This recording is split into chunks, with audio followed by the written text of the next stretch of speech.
Hello everyone, welcome to my UPSC. Advertisement number 51 के लिए जिसका एग्जाम अभी 16 और 17 अप्रैल 2025 को होने वाला है। 78 टेस्ट ऑलरेडी कंप्लीट करवा चुके हैं जनरल स्टडीज में। टेस्ट नंबर 79 अभी डिस्कस करेंगे। जिन्होंने टेस्ट सीरीज ज्वाइन नहीं किया है, myupsc.in वेबसाइट है, विजिट कर लीजिएगा। दोनों में से कौन सी भी वेबसाइट, या फिर इस नंबर पे कांटेक्ट करके भी आप टेस्ट सीरीज ज्वाइन कर सकते हैं। टेस्ट सीरीज का लिंक आपको नीचे डिस्क्रिप्शन में और कमेंट सेक्शन में मिल जाएगा। अगर आप रिवीजन करना चाहते हैं, जो पढ़ा है उसकी प्रैक्टिस करना चाहते हैं, तो यही सबसे बेस्ट टाइम है। डेली के कम से कम 3-4 टेस्ट प्रैक्टिस कीजिए, इसमें आपको पूरा कवर हो जाएगा। जिन्होंने ज्वाइन कर रखा है, आपको ये इवनिंग में सेंड कर दिया जाएगा।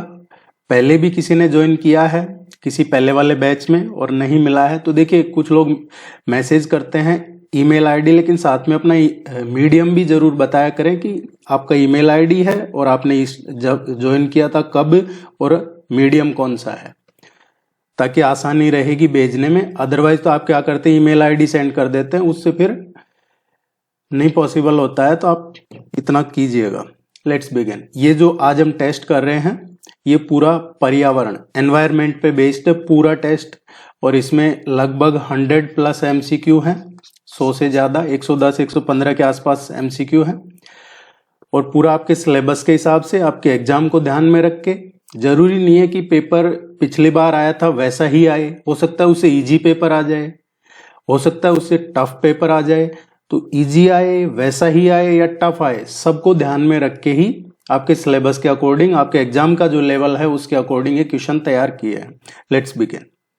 भारत में राष्ट्रीय परिवेशी वायु गुणवत्ता निगरानी कार्यक्रम किसके द्वारा शुरू किया गया था? राष्ट्रीय परिवेशी वायु गुणवत्ता निगरानी कार्यक्रम है, ये किसके द्वारा शुरू किया गया था? इसको सेंट्रल पॉल्यूशन कंट्रोल बोर्ड ने शुरू किया था। अब इसमें कौन कौन से प्रदूषक शामिल हैं? इसमें जो प्रदूषक शामिल हैं वायु प्रदूषण के लिए, सल्फर डाइऑक्साइड है SO2, नाइट्रोजन डाइऑक्साइड है NO2, पार्टिकुलेट मैटर्स हैं, पार्टिकुलेट मैटर्स जिनका जो साइज है 10 माइक्रोन से कम है, या PM10 पार्टिकुलेट मैटर हैं जिनका साइज 2.5 माइक्रोमीटर से कम है, या फिर PM2.5 है, ओजोन है, कार्बन मोनोऑक्साइड है, अमोनिया है, ये सभी इसमें शामिल किए गए थे।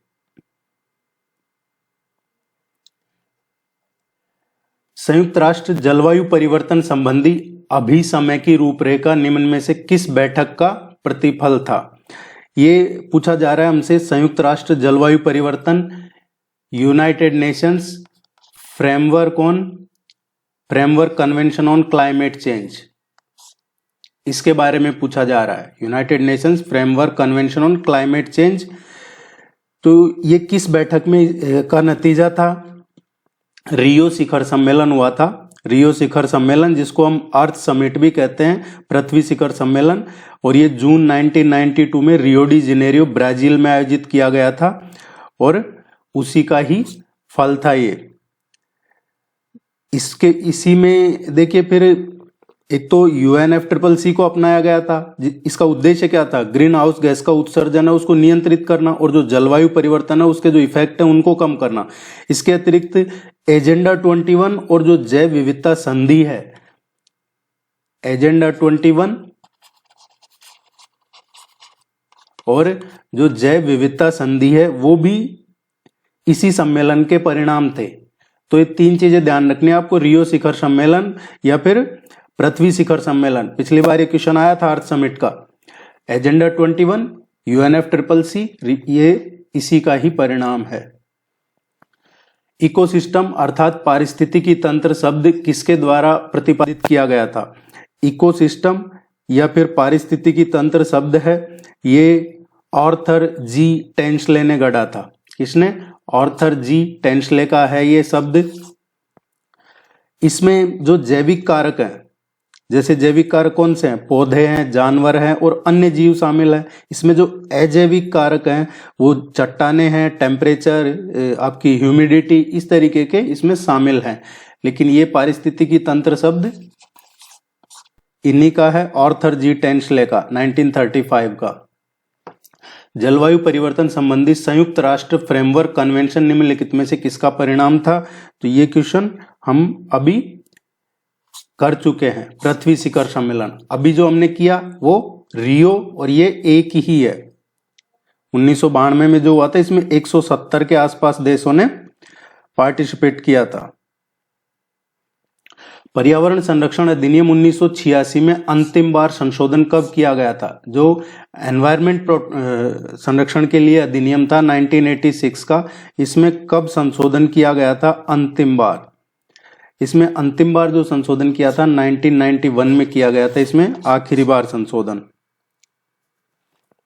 और इसमें कुछ नए पदार्थों को शामिल करने के लिए इसका विस्तार किया गया था, जैसे खतरनाक पदार्थ हैं या फिर आयात और जो निर्यात है उसको विनियमित करने की उसकी शक्ति बढ़ाई गई थी, इसलिए इसमें अमेंड किया गया था 1991 में।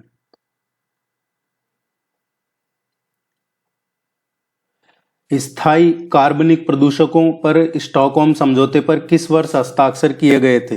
स्थायी कार्बनिक प्रदूषक, इन पे स्टॉकहोम समझौता हुआ है, और इस पे कब हस्ताक्षर किए गए थे?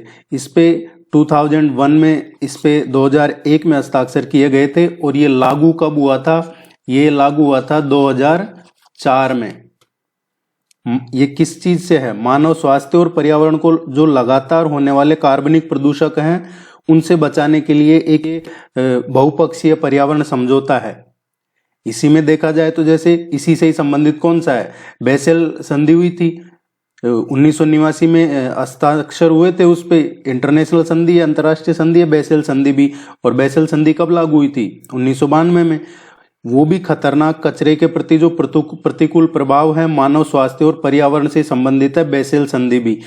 तो आपको ध्यान रखना है स्टॉकहोम समझौता, बेसेल संधि, और एक और है इसके अलावा रोटरडैम कन्वेंशन। रोटरडैम कन्वेंशन पे 1998 में हस्ताक्षर हुए थे और 2004 में लागू हुआ था रोटरडैम। और ये भी जो खतरनाक रसायनों का आयात है उसके संबंध में ही साझा जिम्मेदारियों को बढ़ाया जाए, और ये भी पर्यावरण से संबंधित ही समझौता है। तो ये तीनों किससे संबंधित है? मानव स्वास्थ्य और पर्यावरण। स्टॉकहोम समझौता 2001 में हस्ताक्षर हुए, 2004 में लागू हुआ। बेसेल कन्वेंशन ये 1989 का है और 1992 में लागू हुआ था। रोटरडैम कन्वेंशन 1998 में, 1998 में इस पे हस्ताक्षर हुए थे, 2004 में लागू हुआ था। जंगल की देखभाल और हिस्सेदारी नीति लागू होती है। जंगल की देखभाल और हिस्सेदारी नीति ये किन पे लागू होती है? ये जो संयुक्त वन प्रबंधन समिति है, जॉइंट फॉरेस्ट मैनेजमेंट कमेटी, इस पे लागू होती है। ये नीति आई थी 1988 की, जो राष्ट्रीय वन नीति है। राष्ट्रीय वन नीति है 1988 की। उसने वन प्रबंधन में जो सामुदायिक भागीदारी है, कम्युनिटी का कंट्रीब्यूशन, उसको निर्धारित करने का प्रयास किया, उसी को लेके ये इसमें संशोधन किया था राष्ट्रीय वन नीति में 1988 में। और ये लेके आए थे उसके बाद में जंगल की देखभाल और हिस्सेदारी नीति। इनको मैच करवाना है। एक तरफ दिए हुए हैं हमें दिवस और दूसरी तरफ इनकी तिथि। पृथ्वी दिवस, पृथ्वी दिवस है ये 22 अप्रैल को आता है। पृथ्वी दिवस हर साल, पृथ्वी दिवस हर साल 22 अप्रैल को पर्यावरण संरक्षण के लिए समर्थन दिखाने के लिए आयोजित किया जाता है। ये संयुक्त राष्ट्र संघ दिवस ये 24 अक्टूबर का है। 1945 से शुरू हुआ था ये। पर्यावरण दिवस है ये 5 जून का है। अंतर्राष्ट्रीय शिक्षा दिवस है ये 24 जनवरी का है। 4321 एक क्वेश्चन आता है इस तरीके का आपके एग्जाम में। जरूरी नहीं है ऐसे मैचिंग में क्वेश्चन पूछा जाए, लेकिन एक सिंपल भी पूछ लिया जा सकता है। जैसे आपसे अंतर्राष्ट्रीय शिक्षा दिवस कब आता है, इस तरीके से। आवर कॉमन फ्यूचर शीर्षक की रिपोर्ट किसने प्रस्तुत की थी? आवर कॉमन फ्यूचर ये शीर्षक रिपोर्ट किसने प्रस्तुत की थी? आवर कॉमन फ्यूचर ये रिपोर्ट आई थी 1987 में। और ये किसकी रिपोर्ट थी? ब्रंटलैंड आयोग है इसकी रिपोर्ट थी ये, किसकी रिपोर्ट थी? ब्रेंटलैंड आयोग की रिपोर्ट थी ये। देखिए ये सब वहीं से जुड़ा हुआ है। जो अर्थ समिट हुआ, पहला पृथ्वी शिखर सम्मेलन जून 1992 में रियो डी जेनेरियो में, पर्यावरण और विकास पे रियो घोषणा या एजेंडा 21 या जैव विविधता जो हम पढ़ चुके हैं, इसकी रूपरेखा से संबंधित था। और इसी के सतत विकास को पहली बार 1987 में ब्रेटलैंड आयोग की रिपोर्ट में विकसित किया गया था। ब्रेटलैंड रिपोर्ट 1987 में प्रकाशित की गई थी। प्रोजेक्ट टाइगर कब शुरू किया गया था? प्रोजेक्ट टाइगर ये कब शुरू किया गया था? 1973 में आया है प्रोजेक्ट टाइगर। इसमें जब ये शुरू किया था तो उस टाइम पे 9 टाइगर रिजर्व के साथ में शुरू किया गया था, और बाद में एनटीसीए भी बना 2005 में। और वो लागू कब से हुआ? नेशनल टाइगर कंजर्वेशन अथॉरिटी 2005 में शुरू हुआ था, और 2006 में 6 सितंबर 2006 को वो लागू हुआ था। वीडियो को लाइक कीजिएगा, चैनल को सब्सक्राइब कर लीजिए। टेस्ट सीरीज ज्वाइन नहीं किया है तो ये वेबसाइट विजिट कर लीजिएगा, 100% इसका बेनिफिट मिलेगा आपको। या फिर इस नंबर पे कांटेक्ट करके भी टेस्ट सीरीज ज्वाइन कर सकते हैं, हिंदी और इंग्लिश दोनों में अवेलेबल है। विश्व मौसम विज्ञान संगठन और यूनाइटेड नेशंस एनवायरनमेंट प्रोग्राम द्वारा निम्नलिखित संस्थानों में से कौन सा एक संयुक्त रूप से स्थापित किया गया था? तो जो विश्व मौसम विज्ञान संगठन है और यूएनईपी है, इन दोनों ने कौन सा संस्थान ये संयुक्त रूप से स्थापित किया था? अंतर्राष्ट्रीय जलवायु परिवर्तन पैनल है, ये इन्होंने स्थापित किया था। नेशनल डिजास्टर मैनेजमेंट अथॉरिटी के अध्यक्ष कौन है? नेशनल डिजास्टर मैनेजमेंट अथॉरिटी है, इसके जो अध्यक्ष होते हैं ये प्राइम मिनिस्टर होते हैं, और इसमें टोटल 9 मेंबर होते हैं, और इन 9 में से ही किसी एक को उपाध्यक्ष चुन लिया जाता है। इसकी स्थापना कब हुई थी? नेशनल डिजास्टर मैनेजमेंट अथॉरिटी की स्थापना हुई थी 2005 में, 23 दिसंबर 2005 को। प्रोजेक्ट एलिफेंट की शुरुआत कब की गई थी? प्रोजेक्ट एलिफेंट की शुरुआत की गई थी 1992 में। भारत का पहला 100% सौर ऊर्जा युक्त स्वास्थ्य केंद्रों वाला शहर कौन सा है? 100% सोलर एनर्जी युक्त ये स्वास्थ्य केंद्रों वाला शहर कौन सा है? यहाँ पे कुल 52 केंद्र हैं, सभी के सभी सौर ऊर्जा से चल रहे हैं, और इसमें ना सिर्फ बिजली का बिल भी इसमें 40% के आसपास कम किया है, लेकिन एनवायरनमेंट जो पॉल्यूशन है उस पे भी रोक लगी है। ये सूरत है, जो यहाँ के जो स्वास्थ्य केंद्र है सारे 100% सोलर बेस्ड है। ग्लोबल 200 क्या है? ग्लोबल 200 WWF द्वारा संरक्षण के लिए तय किए गए 200 इको रीजन है, उनकी लिस्ट है। ये जो वर्ल्ड वाइड फंड है ये इसके द्वारा संरक्षण के लिए तय किए हैं 200 इको रीजन, उनकी लिस्ट है। निम्नलिखित में से कानूनन बाध्यकारी सम्मेलन कौन सा है? इनमें से कौन सा सम्मेलन है जो बाध्यकारी है कि आपको मानना ही है अगर आप उसके सिग्नेटरी हैं? तो बंजर भूमि का सामना करने के लिए संयुक्त राष्ट्र का सम्मेलन ये बाध्यकारी है, ये मानना ही होता है। पर्यावरण संरक्षण आंदोलन में सहायक पुस्तक साइलेंट स्प्रिंग के लेखक कौन थे? पर्यावरण संरक्षण आंदोलन में ये पुस्तक है एक साइलेंट स्प्रिंग, इसके लेखक कौन थे? साइलेंट स्प्रिंग है, ये 1962 में आई थी। कब आई थी? 27 सितंबर 1962 में प्रकाशित हुई थी। और ये जो पेस्टिसाइड है, पेस्टिसाइड के जो दुष्प्रभाव हैं उन पे आधारित थी ये पुस्तक, और साइलेंट स्प्रिंग के राइटर थे रसेल कार्सन। रसेल कार्सन इस बुक के लेखक थे। साइट्स किस वैश्विक मुद्दे से संबंधित है? ये क्या है? CITES, convention on international trade in endangered species of wild fauna and flora. तो साइट्स क्या है? Convention on international trade in endangered species, ये पर्यावरण संरक्षण से संबंधित है।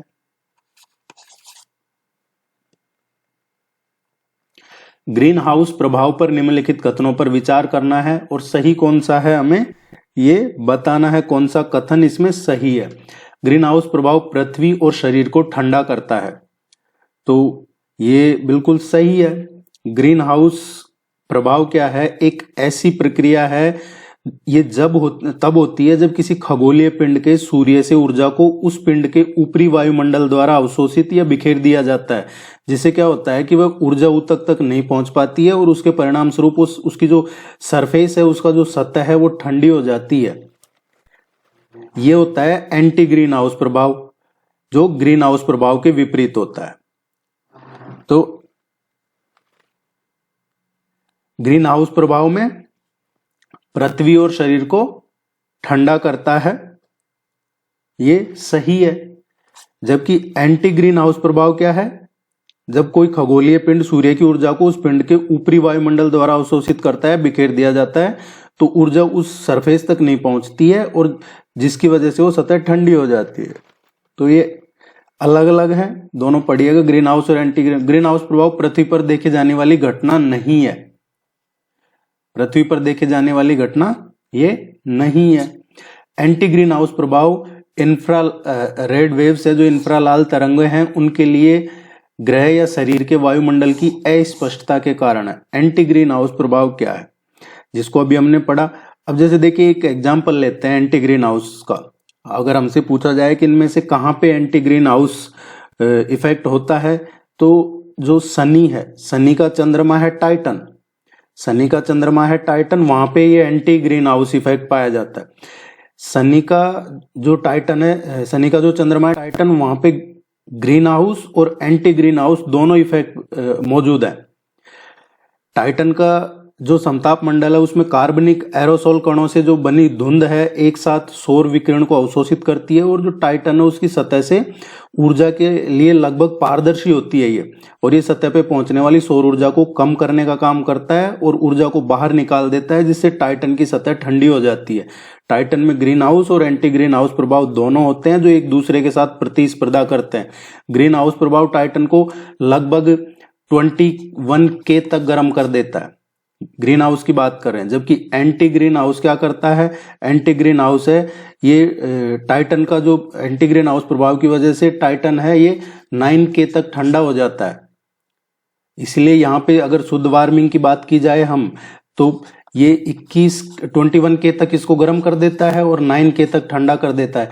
तो यहाँ पे जो शुद्ध वार्मिंग आएगी वो कितना निकल जाएगा? 12K। तो ये स्टेटमेंट गलत है, वायुमंडल की अस्पष्टता नहीं है इसमें।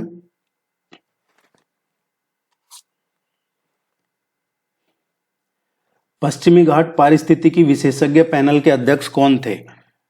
देखिए, पश्चिमी घाट का संरक्षण और देखभाल के लिए एक कमेटी बनाई गई थी, एक पैनल बनाया गया था, पश्चिमी घाट पारिस्थितिकी विशेषज्ञ पैनल, और इसको कहा जाता है गॉडगिल समिति। माधव गॉडगिल इसके अध्यक्ष थे। कि ध्यान रखिएगा, वेस्टर्न घाट से संबंधित गॉडगिल कमेटी पूछा जाता है कई बार। वन्यजीव संरक्षण के क्षेत्र में अदम्य साहस दिखाने वालों को कौन सा पुरस्कार दिया जाता है? वन्यजीव संरक्षण के लिए पुरस्कार दिया जाता है अमृता देवी बिश्नोई पुरस्कार दिया जाता है। इसमें 1 लाख रुपए की राशि भी दी जाती है। मॉन्ट्रियक्स रिकॉर्ड किसका रजिस्टर है? मॉन्ट्रियक्स रिकॉर्ड है मानव जनित जो गतिविधि है, इंसान की जो एक्टिविटी है, ह्यूमन एक्टिविटीज, उनसे जो पॉल्यूशन के खतरे हैं, उनसे जो चीजें पैदा होती है, उनसे उत्पन्न प्रदूषण के खतरे में स्थित जो जलीय स्थान है, उनको मॉन्ट्रियक्स रिकॉर्ड में रखा जाता है। मानव जनित गतिविधियों से उत्पन्न प्रदूषण से खतरे में स्थित जलीय स्थानों को मॉन्ट्रियक्स रिकॉर्ड में रखा जाता है। भारत में कितने जैव भौगोलिक प्रक्षेत्र हैं? भारत में 10 जैव भौगोलिक प्रक्षेत्र हैं, जैसे ट्रांस हिमालय, डेजर्ट जोन या फिर सेमी अरिड जोन है, वेस्टर्न घाट हो गया, डेक्कन प्लेट्यू है, गंगा के मैदान, उत्तर पूर्वी क्षेत्र या कोस्टल जो रेखा है, तटीय रेखा, उसके समीप का तटीय क्षेत्र, और बाकी आइलैंड। तो ये 10 हैं। अगर इसको थोड़ा डीप में समझते हैं तो जैसे लद्दाख में है ट्रांस हिमालय रीजन, तो एक तो वो हो गया। दूसरा हमने कहा हिमालय, तो हिमालय पर्वतमाला हो गया। तीसरा गंगा के मैदान कहा तो तराई रीजन हो गया। चौथा इसमें गंगा ब्रह्मपुत्र का मैदान है। डेजर्ट की तो राजस्थान का थार डेजर्ट है। सेमी एरिड जोन की बात करें तो डेक्कन का पठार, गुजरात, महाराष्ट्र, आंध्रा, कर्नाटक, तमिलनाडु का जो सेमी एरिड रीजन है। भारत का जो पूर्वोत्तर राज्य हैं, पश्चिमी घाट हैं, अंडमान निकोबार के द्वीप हैं, पश्चिमी और पूर्वी तटीय बेल्ट है। ये टोटल इसमें 10 हैं। निम्नलिखित में से किस पर स्वच्छ ऊर्जा उपकर लगाया जाता है? स्वच्छ ऊर्जा उपकर लगाया जाता है घर में जो कोयला या फिर आयातित कोयला, दोनों पे ये कर लगाया जाता है, स्वच्छ ऊर्जा कर।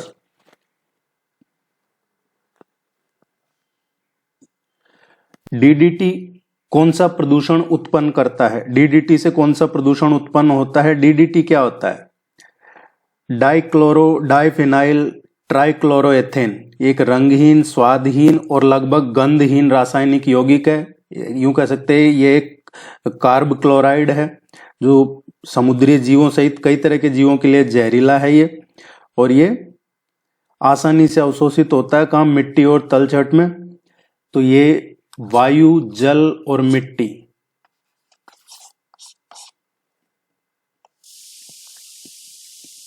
निम्नलिखित अंतर्राष्ट्रीय निकायों में से किसने ग्लोबल टाइगर इनिशिएटिव शुरू करने में रुचि ली है? जो ग्लोबल टाइगर इनिशिएटिव है ये किसने शुरू किया गया है? इस जो टाइगर्स हैं उनको बचाने के लिए ग्लोबल टाइगर इनिशिएटिव शुरू किया गया है वर्ल्ड बैंक की तरफ से।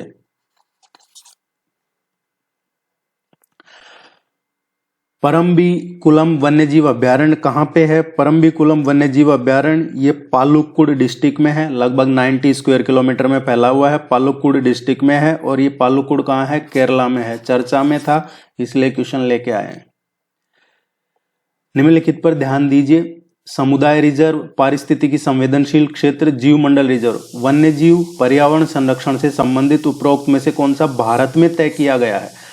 ऐसा भारत में ही इसको तय किया गया है, तो ये समुदाय रिजर्व है जिसको भारत में ही तय किया गया है। समुदाय रिजर्व वन्यजीव और पर्यावरण संरक्षण से संबंधित है। भारत में समुदाय रिजर्व वन्यजीव और जैव विविधता के संरक्षण के लिए जो नामित संरक्षित क्षेत्र हैं जिनका प्रबंधन स्थानीय समुदाय के द्वारा किया जाता है, जो लोकल कम्युनिटी है उसके द्वारा किया जाता है। और इन रिजर्व का उपयोग संसाधनों की उपयोग की अनुमति देना या स्थानीय लोगों को संरक्षण करना, ये सब इसमें काफी शामिल है।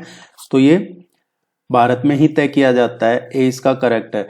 भारत दुनिया का सबसे बड़ा जैव विविधता वाला क्षेत्र है। भारत में दुनिया की प्रजातियों का कितना प्रतिशत हिस्सा है? ये बात सही है।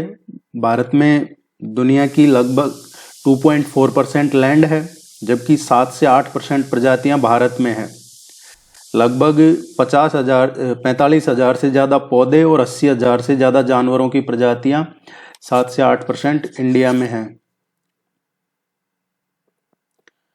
निम्नलिखित में से भारत में स्थित कौन सी विश्व धरोहर 2 राज्यों के स्वामित्व में है?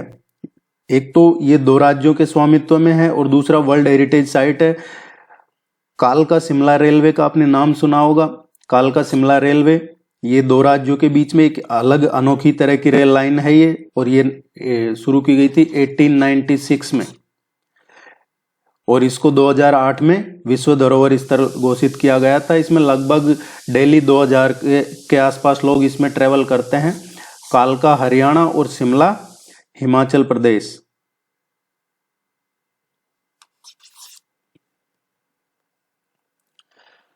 हाल ही में खबरों में रहे बाओबाब क्या है? ये खबरों में था। बाओबाब क्या है? नेचर है, एक ब्रिटिश पत्रिका है जो काफी टाइम पहले लगभग 1869 में प्रकाशित हुई थी। उसकी एक रिपोर्ट आई है अभी रिसेंटली, और उसका शीर्षक है, नेचर ने जो अभी रिपोर्ट जारी की है, जो ये ब्रिटिश मैगजीन है, मेडागास्कर में बाओबाब वृक्षों का उदय। मेडागास्कर अफ्रीका और ऑस्ट्रेलिया में पाए जाने वाले, ये है इसका शीर्षक, मेडागास्कर में बाओबाब वृक्षों का उदय। और ये चर्चा में इसलिए है क्योंकि 50 मीटर तक की ऊंचाई होती है और 2000 साल तक की आयु होती है इन वृक्षों की। बाओबाब ये भारत में पाए जाते हैं। अभी रिसेंटली चर्चा थी, गोलकोंडा जिले में लगभग एक वृक्ष मिला था 400 साल से भी पुराना, गोलकोंडा आंध्र प्रदेश में, इसलिए ये चर्चा में है। पर्णपाती पेड़। हाल ही में समाचारों में देखे गए केंदू पत्तों को किस राज्य का हरा सोना कहा जाता है? केंदू पत्तों को किस राज्य का हरा सोना कहा जाता है? एक काफी चर्चा में था, महाराष्ट्र का वाकया था, जहां पे एक आदमी है जो तेंदू पत्ते तोड़ रहा था और उस पे तेंदुए ने हमला कर दिया था, जानलेवा। तो ये जो भारत में पाए जाते हैं तेंदू के पत्ते से काटे गए तेंदू के पत्तों को, इसको ओडिशा में कहा जाता है हरा सोना। और ये अनूठे गुण होते हैं, इसमें सुगंध होती है, नमी होती है, ये पतले होते हैं, जलते भी बहुत धीरे धीरे हैं, फंगस से भी प्रतिरोधी होते हैं ये। और भारत की बात करें, ये हरा सोना तो इनको कहाँ कहा जाता है? उड़ीसा में। लेकिन सबसे ज्यादा कहाँ पाए जाते हैं? मध्य प्रदेश भारत में तेंदूपत्ता उत्पादन में सबसे अग्रणीय है। टोंगा राष्ट्र जो हाल ही में भूकंप के कारण खबरों में रहा, किस महासागर में स्थित है? टोंगा राष्ट्र है। तो इसमें देखिए, ये जो पॉलिनेशिया एक देश है, टोंगा एक तरीके से रिंग ऑफ फायर पढ़ा होगा आपने पैसिफिक ओशियन में। टोंगा में अक्सर ज्वालामुखी एक्टिविटीज होती रहती है। टोंगा राज्य ये इसमें दक्षिण में है इसके समोआ, आप देखेंगे दक्षिण पूर्व में फिजी है, न्यूजीलैंड के नॉर्थ ईस्ट में है ये, है ना। और ये लगभग यहाँ पे 175 के आसपास इसमें द्वीप बने हुए हैं, और जिनमें से 36 द्वीप पे 1 लाख से ज्यादा लोग रहते हैं यहाँ पे। तो ये स्थित है दक्षिण प्रशांत महासागर में।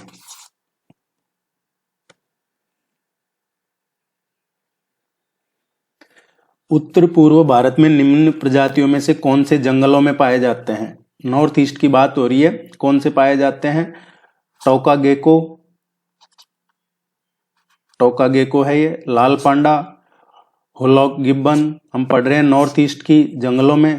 जो ये लॉयन टेल्ड मकाकू है, ये वेस्टर्न घाट में पाया जाता है, ना कि नॉर्थ ईस्ट में। तो इसका करेक्ट आंसर आएगा फर्स्ट, सेकंड और थर्ड।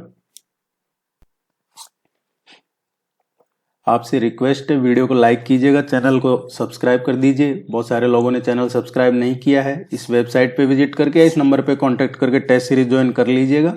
कुछ भी नहीं पढ़ा है तो कम से कम जो पीडीएफ है उनमें क्वेश्चन और उनका डिटेल सॉल्यूशन मिलता है, वो पढ़ लीजिए, उसका रिवीजन कर लीजिए, तो भी आपको निश्चिंत रहेंगे। 20 के आसपास वहां से भी कवर कर लेंगे आप। कौन सा राष्ट्रीय उद्यान यूनेस्को की विश्व धरोहर नहीं है? इनमें से कौन सा राष्ट्रीय उद्यान है जो यूनेस्को वर्ल्ड हेरिटेज साइट नहीं है? कान्हा राष्ट्रीय उद्यान है, ये यूनेस्को विश्व धरोहर नहीं है। विश्व पर्यावरण दिवस 2024 की थीम क्या है? इनमें से विश्व पर्यावरण दिवस जो 5 जून को मनाते हैं, उसकी थीम कौन सी है? Solution to plastic pollution. ये थी 2023 में जो पर्यावरण दिवस मनाया था, विश्व पर्यावरण दिवस, उसकी थीम थी। और 2024 वाले की ये है, लैंड रिस्टोरेशन, डेजर्टिफिकेशन और सूखा लचीलापन। गंभीर रूप से लुप्त प्राय सफेद पीठ वाले गिद्ध का घर कोरिंगा नेशनल पार्क किस राज्य में स्थित है? गंभीर रूप से लुप्त प्राय है ये, और ये कहाँ रहता है? सफेद पीठ वाला गिद्ध है, ये रहता है कोरिंगा नेशनल पार्क में, और कोरिंगा नेशनल पार्क है आंध्र प्रदेश में। पिग्मी हॉग अनुसंधान एवं प्रजनन केंद्र किस राज्य में स्थित है? पिग्मी हॉग दुनिया में सुअर की सबसे छोटी प्रजाति है। पिग्मी हॉग अनुसंधान एवं प्रजनन केंद्र है, ये असम में है। असम में। विशाल कोहरा, जिसे ग्रेट स्मॉग या किलर फॉग भी कहा जाता है, ये किस शहर में घटित हुआ था? विशाल कोहरा, ग्रेट स्मॉग, किलर फॉग, ये 1952 का वाकया है, और ये लंदन में हुआ था। और उसके बाद से लंदन ने पर्यावरण पे काफी काम किया है। IUCN रेड लिस्ट किस बारे में जानकारी देती है? IUCN की जो रेड लिस्ट है, ये 1964 में आई थी, और ये किस बारे में जानकारी देती है? ये हमें जो एंडेंजर्ड स्पीसीज हैं, उनके बारे में जानकारी देती है। राष्ट्रीय वन्यजीव बोर्ड का गठन कब किया गया था? National board for wild life, इसका गठन कब किया गया था? ये 2003 में राष्ट्रीय वन्यजीव बोर्ड का गठन किया गया था।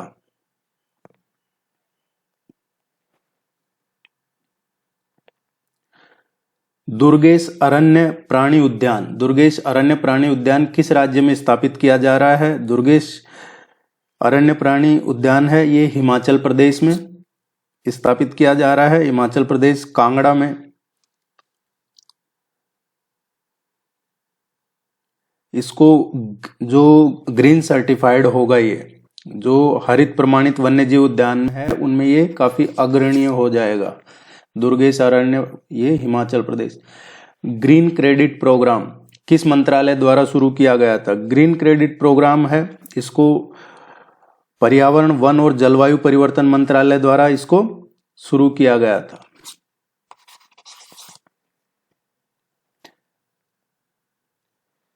निम्नलिखित में से कौन सी greenhouse gas global warming में योगदान करती है? इनमें से कौन सी गैस है जो ग्लोबल वार्मिंग में कंट्रीब्यूट करती है? WMO की एक रिपोर्ट आई थी विश्व मौसम विज्ञान संगठन की, और उसके अकॉर्डिंग जो ग्रीन हाउस गैस है उसका स्तर एक नए रिकॉर्ड पे पहुंच गया है। अब ग्रीन हाउस गैस सूर्य से आने वाली जो विकिरण है उसके लिए पारदर्शी होती है, लेकिन ये दीर्घ तरंग जो होती है अवरक्त उसके विकिरण को पृथ्वी के वायुमंडल से बाहर जाने से रोक देती है। ग्रीन हाउस प्रभाव सूर्य में जो विकिरण है, जो सूर्य से आने वाली जो विकिरण है उनको फंसाता है और ये सरफेस को गर्म कर देता है। जैसे जैसे इन ग्रहों की सांद्रता बढ़ती है तो उसमें नेचुरली भी क्या होता है, नेचुरल रूप से जो होती है उनकी तुलना में अधिक गर्मी होती है। इसमें carbon dioxide, methane, ozone, nitrous oxide, chlorofluorocarbon, water vapour ये सभी शामिल होते हैं। तो इसका जो करेक्ट आंसर आएगा carbon dioxide, ozone, nitrous oxide और जल वाष्प ये सभी शामिल है।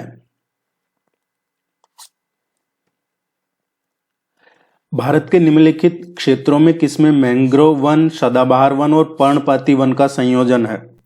कौन सा रीजन है जहां पे इंडिया में combination of mangrove forest, evergreen forest और डेसिडियस फॉरेस्ट पाए जाते हैं?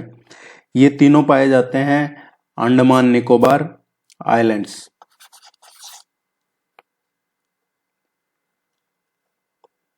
समाचारों में कभी कभी उल्लेखित प्रकृति के साथ शांति, प्रकृति के साथ शांति ये है पीस विथ नेचर। ये कोलिशन गठबंधन है, कौन से देश शामिल है इसमें? तो ये ध्यान रखना है, ये अभी चर्चा में है पीस विथ नेचर। इसका जो अभी रिसेंटली हुआ था ये चर्चा में इसलिए था क्योंकि पीस विथ नेचर लॉन्च किया गया है, जो COP16 हुआ है कॉन्फ्रेंस ऑफ पार्टीज का। किस पे होता है ये? कन्वेंशन ऑन बायोलॉजिकल डाइवर्सिटी, अभी केली कोलंबिया में हुआ था ये COP16। डायरेक्ट भी पूछा जा सकता हमसे COP16 कहां पे हुआ था, तो केली है, केली कोलंबिया में। अब इसमें कौन से देश शामिल है? वैसे तो जो कन्वेंशन ऑन बायोलॉजिकल डाइवर्सिटी है एक लीगली बाइंडिंग ट्रीटी है जिसमें साइन कर रखे हैं 196 नेशंस ने, लेकिन जो कोलिशन है इसमें 4 कॉन्टिनेंट्स के लोग ही हैं, 4 कॉन्टिनेंट्स ही हैं इसमें, मैक्सिको, स्वीडन, युगांडा, चिली। इसमें ये इंपॉर्टेंट इसलिए हो जाता है जो हमसे पूछा जा रहा है पीस विथ नेचर, क्योंकि इसमें एशिया और पैसिफिक रीजन से, एशिया पैसिफिक रीजन से कोई भी देश शामिल नहीं है इसमें। Sweden, Mexico, Uganda, Asia Pacific से पीस विथ नेचर में कोई शामिल नहीं है, कोई भी कंट्री। निम्नलिखित में से कौन से राज्य पश्चिमी घाट का हिस्सा है? वेस्टर्न घाट का हिस्सा कौन से राज्य हैं? गुजरात, महाराष्ट्र, गोवा, ये तमिलनाडु, केरला, ये सभी वेस्टर्न घाट में आते हैं। गुजरात, महाराष्ट्र, तमिलनाडु, गोवा ये सभी पश्चिमी घाट का हिस्सा है। इसमें गुजरात, महाराष्ट्र, गोवा, कर्नाटक, केरला और तमिलनाडु आते हैं।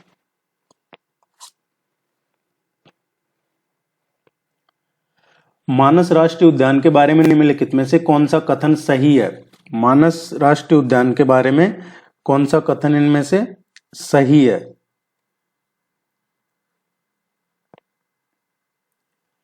उन्नीस सौ 88 में यूनेस्को विश्व धरोहर स्थल के रूप में नामित किया गया था, ये बिल्कुल सही है। असम में है ये, असम की तलहटी में है। भूटान का जो रॉयल मानस राष्ट्रीय उद्यान है उससे भी सटा हुआ है, और इसको 1988 में विश्व धरोहर स्थल घोषित किया गया था। और जो प्रोजेक्ट टाइगर है, हाथी रिजर्व और बायोस्फीयर रिजर्व के रूप में इसको मान्यता प्रदान है। मानस और बेकी नदियां पार से होकर बहती है और गंगा की सहायक नदियां हैं। मानस नदी के नाम पे है जो इस पार्क से होकर बहती है, और ये गंगा की सहायक रिवर नहीं है। जो मानस राष्ट्रीय उद्यान से मानस रिवर निकलती है, ये गंगा की सहायक रिवर नहीं है, ये ब्रह्मपुत्र की सहायक नदी है। तो इसका जो करेक्ट आंसर आएगा केवल फर्स्ट। निम्नलिखित में से किस देश ने COP 29 के दौरान वैश्विक ऊर्जा दक्षता गठबंधन लॉन्च किया है? वैश्विक ऊर्जा दक्षता गठबंधन ये किसने लॉन्च किया है COP 29 के दौरान? COP 29 UAE,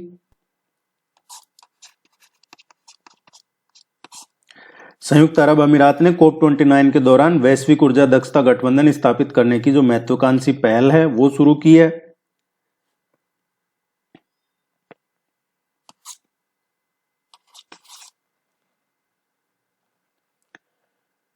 गुरु घासीदास तमोर पिंगला को भारत के 56वें बाघ अभ्यारण्य के रूप में अधिसूचित किया गया है। 56 की बात हो रही है। कहां पे है? गुरु घासीदास तमोर पिंगला छत्तीसगढ़ में है। ये कहां है? छत्तीसगढ़ में है।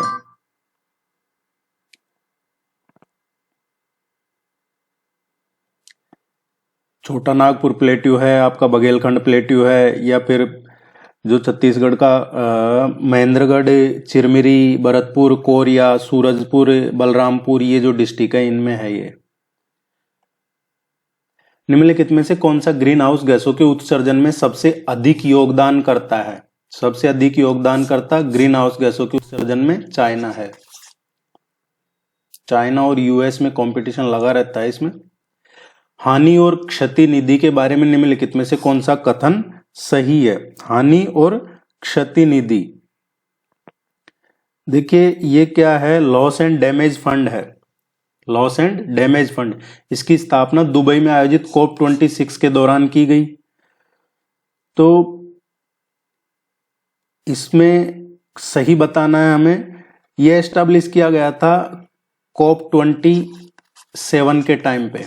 Loss and damage fund COP 27 के टाइम पे किया गया था 2022 में, और ये किया गया था इजिप्ट में। इजिप्ट में COP 27 जो 2022 में हुआ था। और फिर ऑपरेशनलाइज कब हुआ है? ये ऑपरेशनलाइज लॉस एंड ये जो डैमेज फंड है ये ऑपरेशन में आया है 2023 में। कब? जब COP 28 का आयोजन हुआ, जब ये ऑपरेशनलाइज हुआ। और COP 28 ये दुबई में हुआ था। तो ये ध्यान रखना है। इसमें सही क्या है? जलवायु प्रभावों को संबोधित करता जो अनुकूलन की सीमाओं से परे है, ये इसमें करेक्ट आंसर है। सभी देशों को इसमें वित्तीय सहायता नहीं है। इसमें जो डैमेज इंफ्रास्ट्रक्चर को या इकोनॉमी का है वो इकोनॉमिक लॉसेज हैं। नॉन इकोनॉमिक लॉसेज में जैसे cultural, biodiversity, way of living, वो उस तरीके के शामिल है। निम्नलिखित गैसों पर विचार कीजिए, इनमें से कौन सी ग्रीन हाउस गैस माना जाता है? ये क्वेश्चन कर लिया हमने। पृथ्वी शिखर सम्मेलन में निम्नलिखित में से कौन से समझौते स्थापित किए गए थे? पृथ्वी शिखर सम्मेलन में कौन से समझौते स्थापित किए गए थे?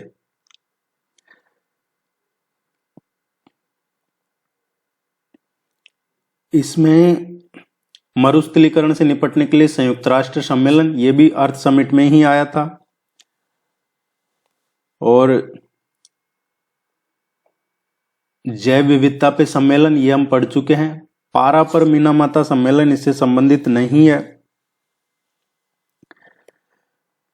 कॉन्फ्रेंस ऑफ पार्टी जो COP 16 था उसका 2024 में आयोजित किया गया था सम्मेलन, जिसकी 30वीं वर्षगांठ थी अभी 2024 में। और इसमें जो UNCCD है मरुस्थलीकरण से निपटने के लिए, कॉम्बैट डेजर्टिफिकेशन, ये था इसमें। इसके अलावा जैव विविधता पे सम्मेलन था, ये दोनों इसमें शामिल थे।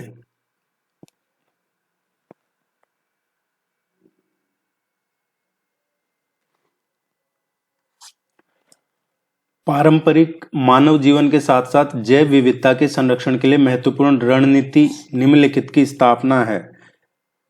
ये इनमें से देखिए, पारंपरिक मानव जीवन के साथ साथ जैव विविधता संरक्षण, बायोस्फीयर रिजर्व ऐसे निर्दिष्ट क्षेत्र हैं जिनका उद्देश्य प्राकृतिक संसाधनों के सतत उपयोग को इसको बढ़ावा देने के लिए और जैव विविधता का संरक्षण करने के लिए है। इन रिजर्वों को विशेष रूप से जो स्थानीय मानव समुदाय है उनकी जरूरत, उनकी प्रथाएं और उनके साथ में संरक्षण के संतुलित करने के लिए डिजाइन किया गया है। इस प्रकार की जो जैव विविधता संरक्षण और जो पारंपरिक मानव जीवन है, दोनों को एकीकृत करना, यह है biosphere reserve. Ratapani tiger reserve को भारत के 57वें टाइगर रिजर्व के रूप में अधिसूचित किया गया है। ये कहां पे है? रातापानी टाइगर रिजर्व है, रातापानी टाइगर रिजर्व, ये रायसेन जिले में है। रायसेन जिला आता है मध्य प्रदेश में।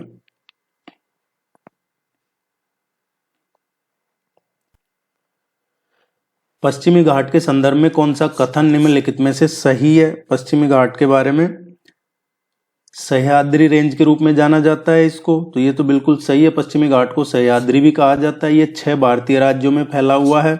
इसे यूनेस्को द्वारा 2012 में विश्व धरोहर स्थल घोषित किया गया था। पश्चिमी घाट को यूनेस्को ने जुलाई 2012 में पश्चिमी घाट को विश्व धरोहर स्थल घोषित किया था। उष्णकटिबंधीय आर्द्र जलवायु है यहाँ पे। इसमें केरल, तमिलनाडु, कर्नाटक, गोवा, महाराष्ट्र, गुजरात, ये राज्यों में 6 राज्यों में है। तो इसके दोनों ही स्टेटमेंट बिल्कुल सही है। भारत वन स्थिति रिपोर्ट के बारे में निम्नलिखित कथनों पे, ये भारत वन स्थिति रिपोर्ट अभी लेटेस्ट आई है, 2023 की रिपोर्ट आई है। इसको सेपरेट करवाएंगे क्योंकि यहां से एक क्वेश्चन कम से कम पूछा जाएगा आपसे। इसे भारतीय वन सर्वेक्षण द्वारा हर 2 साल में प्रकाशित किया जाता है। तो 2023 से पहले कब आई थी? 2021 में आई थी। और 2023 के बाद की जो रिपोर्ट आएगी वो 2025 की आएगी। हो सकता है वो 2026 में आए, लेकिन 2025 की आएगी। तो ये हर 2 साल में प्रकाशित किया जाता है इंडिया ये फॉरेस्ट रिपोर्ट को। ये बिल्कुल सही है। पहला 1981 में प्रकाशित हुआ था। उसी वर्ष एफएसआई की स्थापना की गई थी। देखिए, ये जो पहला है 1981 नहीं, ये 1987 में प्रकाशित हुआ था। और जो अभी 2023 में जो आई है, 2023 में जो रिपोर्ट आई है, ये 18वीं रिपोर्ट है। कौन सी है? 18वीं। आपसे पूछा जाए डायरेक्ट कि अभी 2023 में कौन सी रिपोर्ट आई है, तो ये 18वीं रिपोर्ट आई है। एफएसआई की स्थापना जरूर ये सही है, तो 1981 में हुई थी। जो भारत सरकार का पर्यावरण, वन और जलवायु परिवर्तन मंत्रालय, इसके अधीन है ये एफएसआई, भारतीय वन सर्वेक्षण जिसे कहते हैं, फॉरेस्ट सर्वे ऑफ इंडिया। लेकिन पहली बार 1981 में प्रकाशित नहीं हुआ था।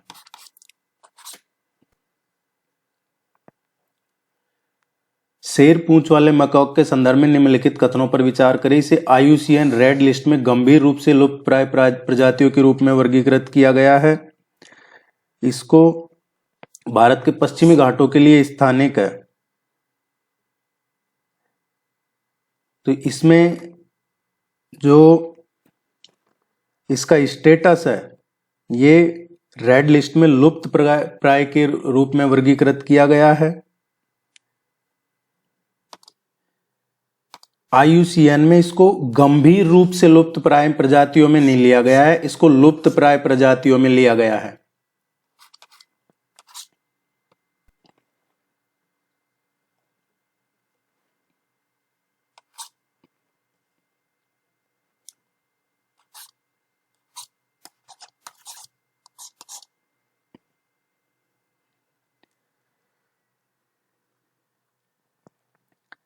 ग्रीहा एक रेटिंग उपकरण है जो किसी इमारत के पर्यावरणीय प्रदर्शन का उसके पूरे जीवन चक्र में समग्र रूप से मूल्यांकन करता है। ग्रीहा रेटिंग प्रणाली नीति आयोग द्वारा विकसित की गई है।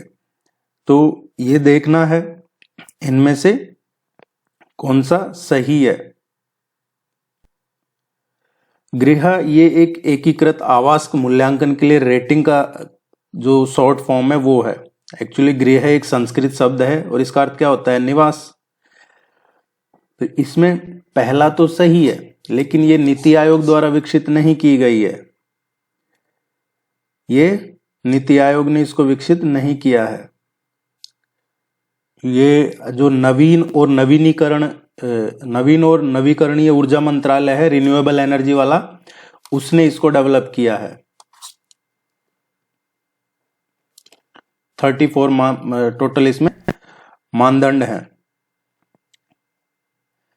निम्नलिखित में से कौन सा शब्द आर्कटिक एम्प्लीफिकेशन का सबसे अच्छा वर्णन करता है? आर्कटिक एम्प्लीफिकेशन का वर्णन कौन सा शब्द करता है? आर्कटिक ग्रह के बाकी हिस्सों की तुलना में तेजी से गर्म हो रहा है। आर्कटिक है, बाकी की तुलना में तेजी से गर्म हो रहा है, इसी को आर्कटिक एम्प्लीफिकेशन कहा जाता है। प्रवाल भित्तियों के संबंध में ही पूछा है और सही पूछा है। प्रवाल भित्तियां हजारों छोटे समुद्री जीवों के कैल्केरियस कंकालों से बनी होती है, जिनको कोरल पॉलिप्स कहा जाता है। पॉलिप्स गहरे ठंडे पानी में समुद्री जीव हैं जिनके शरीर पर फास्फोरस की परतें होती है। दुनिया की सबसे बड़ी प्रवाल भित्ति उत्तरी अमेरिका के पूर्वी तट पे स्थित है। अब इसमें से कौन सा सही है? देखिए, प्रवाल भित्तियां हजारों छोटे समुद्री जीवों के कैल्केरियस कंकालों से बनी होती है, जिनको कोरल पॉलिप्स कहा जाता है। ये स्टेटमेंट बिल्कुल सही है। पॉलिप्स उथले गर्म पानी के जीव हैं, ये ठंडे पानी के जीव नहीं है। पॉलिप्स गर्म पानी के जीव हैं। और हम बात करें दुनिया की सबसे बड़ी प्रवाल भित्ति, तो वो तो ऑस्ट्रेलिया के पूर्वी तट पे है, लगभग 2300 किलोमीटर में लंबी है, ग्रेट बैरियर रीफ। वो दुनिया की सबसे बड़ी रीफ है। ये स्टेटमेंट भी गलत है।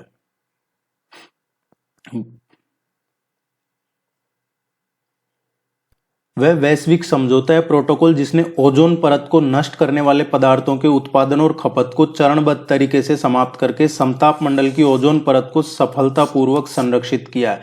कौन सा प्रोटोकॉल ओजोन परत को नष्ट करने वाले पदार्थों के उत्पादन और खपत से संबंधित है? ये पूछा गया है हमसे। ये हम पहले भी चर्चा कर चुके हैं कई बार। ओजोन परत को नष्ट करने वाले पदार्थों पे मॉन्ट्रियल प्रोटोकॉल हुआ है। ये एक ऐतिहासिक बहुपक्षीय पर्यावरण समझौता है जो ओजोन परत को नष्ट करने वाले जो पदार्थ हैं उनका उत्पादन हो, उनकी खपत हो, उनको रोकने के लिए है। जब वायुमंडल में छोड़ा जाता है तो ये रसायन समताप मंडल की ओजोन परत को नुकसान पहुंचाते हैं, जो पृथ्वी की सुरक्षा कवच है समताप मंडल, जो मनुष्य और पर्यावरण को सूर्य की जो पराबैंगनी किरणें हैं, हानिकारक लेवल है उसका, उससे बचाती है। और 16 सितंबर 1987 को 1987 में, सितंबर 1987, 16 सितंबर 1987 को ये अपनाया गया था प्रोटोकॉल, तो मॉन्ट्रियल प्रोटोकॉल। निम्नलिखित प्रदूषकों पर विचार करें, कौन सा एक साथ मिलकर ट्रिपल ग्रहीय संकट का गठन करता है? ट्रिपल ग्रहीय संकट का गठन इनमें से कौन सा करता है? देखिए, ये जो ट्रिपल ग्रहीय संकट है, ट्रिपल प्लानेटरी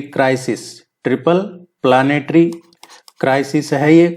और इसमें क्या है, जो ट्रिपल प्लानेटरी क्राइसिस है, ये रेफर किया गया है 3 मेन इंटरलिंक इश्यू हैं उनको, जो मानवता ह्यूमैनिटी अभी प्रेजेंट में फेस कर रही है।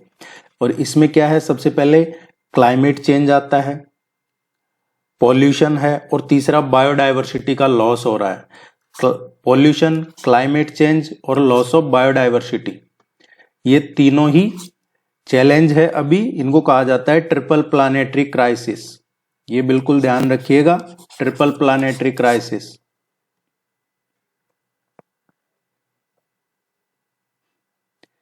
इको मार्क योजना के बारे में निम्नलिखित पर विचार कीजिए। इको मार्क योजना है, उसका पूछा गया है। इको मार्क क्या है? भारतीय पर्यावरण मानदंडों और गुणवत्ता मानकों को पूरा करने के वाले जो उपभोक्ता उत्पाद है उनके लिए एक स्वैच्छिक लेबलिंग योजना है। जैसे इस योजना में क्या आता है, साबुन है, डिटर्जेंट है, पेंट या फिर ऑयल है, पैकिंग जो पैक्ड सामग्री होती है, पेंट, पाउडर, आपके बैटरी, इलेक्ट्रॉनिक्स का सामान हो गया, लकड़ी के या जो ब्यूटी प्रोडक्ट्स हैं, एरेसोल है, प्लास्टिक है, कपड़े हैं, चमड़ा है, सभी चीजें इसमें आती है।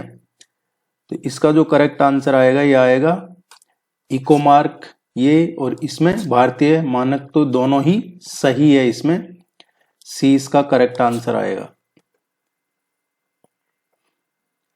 वीडियो को लाइक कीजिएगा, चैनल को सब्सक्राइब कर लीजिए अगर अभी तक नहीं किया तो आपसे रिक्वेस्ट है। वेबसाइट विजिट कर लीजिए अगर रिवीजन करना है, तैयारी टेस्ट सीरीज ज्वाइन कर लीजिएगा यहाँ से, या इस नंबर पे कांटेक्ट करके भी आप टेस्ट सीरीज ज्वाइन कर सकते हैं। पार्टिकुलेट मैटर उत्सर्जन में व्यापार के लिए दुनिया का पहला बाजार किसके द्वारा शुरू किया गया है?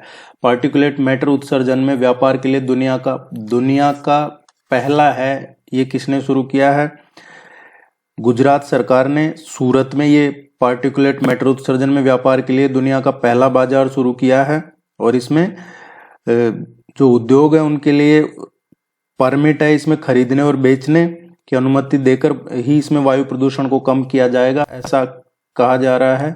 तो गुजरात सरकार, डी इसका करेक्ट आंसर आएगा।